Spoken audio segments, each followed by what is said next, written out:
మరుసటి రోజు మళ్ళీ డ్రేక్ 2 గుడ్లు పెట్టింది. ఈసారి కూడా పాము దానిమీదే దృష్టి పెట్టింది. నాకు అనిపిస్తోంది ఏదో ఒక జంతువు మన గూడులోనే ఉండి వాటిని తినేస్తుందేమోనని. అదే పనిగా గుడ్లను కూడా తినేస్తుంది. ఈ రోజు కూడా అలాగే వదిలి వెళదాం. విని పాము నవ్వుతో ఇలా అంటుంది.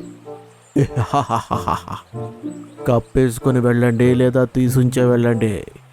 మీరొచ్చేలోపు ఇవన్నీ నా కడుపులోకి వెళ్ళిపోతాయి.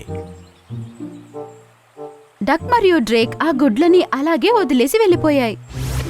మరియు నిన్న దాక్కున్న అదే చోట్లో వెళ్లి అవి దాక్కున్నాయి. వాళ్ళ ప్లాన్ ప్రకారమే గద్ద ఒక చెట్టు మీద కూర్చుంది. వచ్చేస్తున్నాను నా కమ్మనైన గుడ్లు. అలా అంటూ ఆ పాము బయటికొచ్చి గుడ్ల దగ్గరికి వెళ్ళింది. అది దగ్గరికి వెళ్ళగానే గద్ద చెట్టులో నుండి మెల్లగా కిందికి దిగింది. అది గుడ్లను తినడానికి తన నోరు తెరిచిందో లేదో గద్ద దాన్ని పట్టుకుంది. గద్ద ఆ పాముని తన నోట్లో పట్టుకుని ఆకాశంలోకి ఎగిరిపోయింది. అయ్యో నన్ను వదిలేయ్.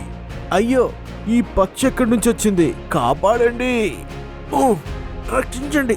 అది విని గద్ద సంతోషించి నోరు తెరవకుండా ఎగురుతూనే ఉంది. చాలాసేపు ఎగిరిన తర్వాత అది ఒక కొండ మీద వెళ్లి కూర్చుంది. అక్కడ ఇంకా 2 గద్దలు తన కోసం వెయిట్ చేస్తున్నాయి. ఆ గద్ద ఆ పాముని కింద పెట్టిందో లేదో మిగతా గద్దలన్నీ పాముని తినడం ప్రారంభించాయి. అది చనిపోయింది.